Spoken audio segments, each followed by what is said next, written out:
बात करने के लिए बीजेपी के वरिष्ठ नेता और सांसद प्रवीण खंडेलवाल जी मौजूद हैं हमारे साथ। सर, सोनम वांगचुक को गिरफ्तार कर लिया, कई धाराएं उन पर लगाई गई हैं। कहा जा रहा है कि जो हिंसा हुई है लद्दाख लेह में, उस पर मेन आरोपी के तौर पर सोनम वांगचुक को देखा जा रहा है। देखिए, जो भी हरकतें पिछले दिनों में सोनम वांगचुक ने की हैं और एजेंसीज ने जो भी उनके खिलाफ कार्रवाई की है, उनकी जांच की है, उससे ये सीधा स्पष्ट समझ में आता है कि सोनम वांगचुक लोगों को उकसा रहे हैं और उस नाते से उनकी गिरफ्तारी की गई है।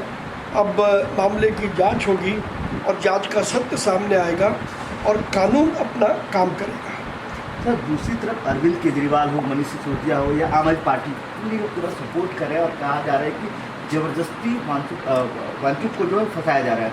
देखिए, मैं ये उनसे कहना चाहता हूँ, वो सबसे पहले इस बात को स्पष्ट करें कि वो सोनम वांगचुक के समर्थन में है या देश को बचाने के लिए है।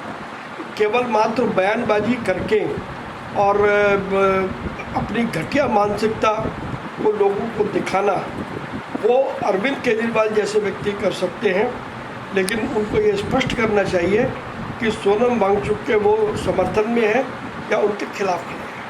सर, अरविंद केजरीवाल ने ट्वीट किया, उसमें एक बात और कही है कि केंद्र सरकार को निशाना साधा है, कहा है कि कैसे लोगों के हाथ में बागडोर थमा दिया सब लोगों ने। ये उनकी हताशा और निराशा है कि देश की जनता ने उनको रिजेक्ट किया है और नरेंद्र मोदी जी को तीसरी बार भारत का प्रधानमंत्री बनाया है, तो वो अपनी निराशा और हताशा को बयान कर रहे हैं।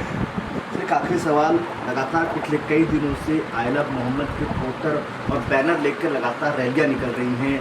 उसको लेकर उसका जवाब जिस तरह से कहा जाए, एक समुदाय इस तरह से दे रहा है आई लव मोहम्मद, माफी चाहूँगा, आई लव महादेव और आई लव महाकाल के तौर पर।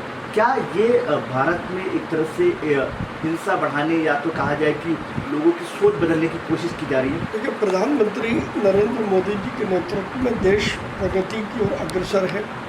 आज भारत पूरे विश्व में एक महाशक्ति है, चौथी अर्थव्यवस्था पूरे विश्व में है।